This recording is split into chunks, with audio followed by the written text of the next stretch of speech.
Hello and welcome to Diary of a Migration Lawyer.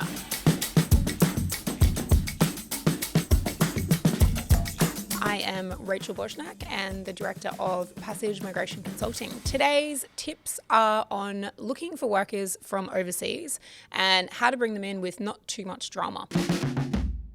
The reason why I wanted to talk about hiring workers from overseas today is we've just been through COVID and the Queensland Exploration Council's survey has just been released around sentiment in the mining industry. EY has also released a report regarding the top things that are causing grief to people in the mining industry. Every hospitality venue in Queensland, in Brisbane, in Australia has a sign in the window that says, "We need humans." Every single business is really struggling. We are in a labour crisis at the end of 2022 in Australia, and we just don't have enough humans to fill the jobs that we have. So the top tips that I'm going to share today on hiring foreign workers are things that you can use to help you hire the best staff, to bring them in and to hopefully have them for a long time, not for a short period of time. Tip number one today is know where to find the skills that you're looking for. So other countries, often you'll find that there'll be one country that specializes in something like drilling. One other country might specialize in something like marketing or advertising or design. Another country might specialize in something that's more specific to mining or exploration. So what you want to know is, where are the skills that I need, and how can I use the talent that's in that country and bring them into Australia and integrate what they know into what I already have. Tip number two is to find someone with experience in the same thing that you need in Australia.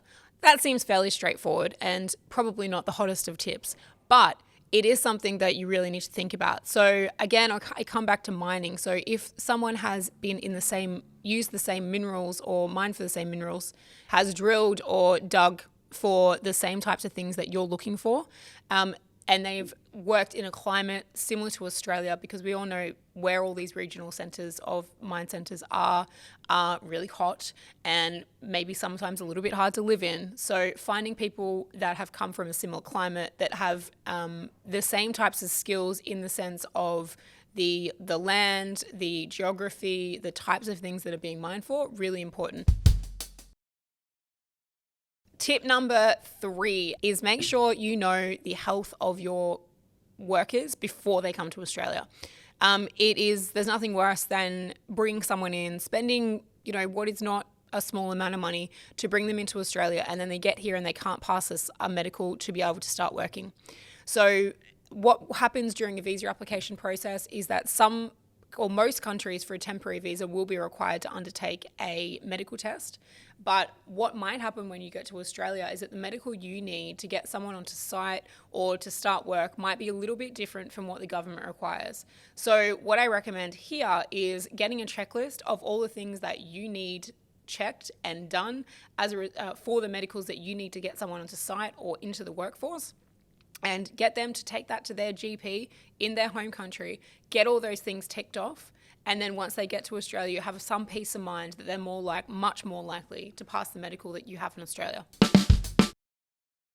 Tip number four is make sure that they can communicate in English. Again, seems something that's fairly obvious, but certainly from a risk perspective, what you don't want is a safety incident or something happening in the workplace and your worker, for their sake, can't communicate what's going on in English, or the workers around them can't understand exactly what's happening. So English obviously is our native language in Australia, and as part of the visa process, people are required to show that they have a certain level of English to be able to help in the workplace. That's from a risk perspective, from a general communication perspective, from a speaking with your clients perspective. So English is one that's really important. Tip number five, have a really good onboarding process.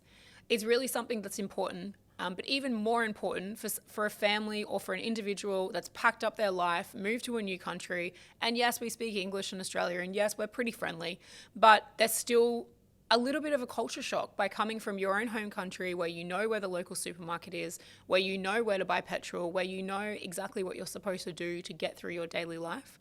And then they kind of walk into Australia. If they don't have guidance, if someone doesn't pick them up from the airport, if they don't know how to spread Vegemite on toast and think it's Nutella, and then they go home and tell all their friends that it's horrible when we know it's actually pretty good, they don't know what they don't know. So if your onboarding process really takes into account all of these things and really helps them get to Australia, feel welcomed, and really be part of your workforce, it can have outstanding consequences, which are good consequences for your business.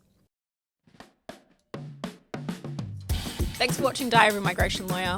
If you would like some more hints, tips, tricks on how to do migration yourself or with a strategic partner like a migration lawyer, don't forget to like and subscribe to our channel, Diary of Migration Lawyer.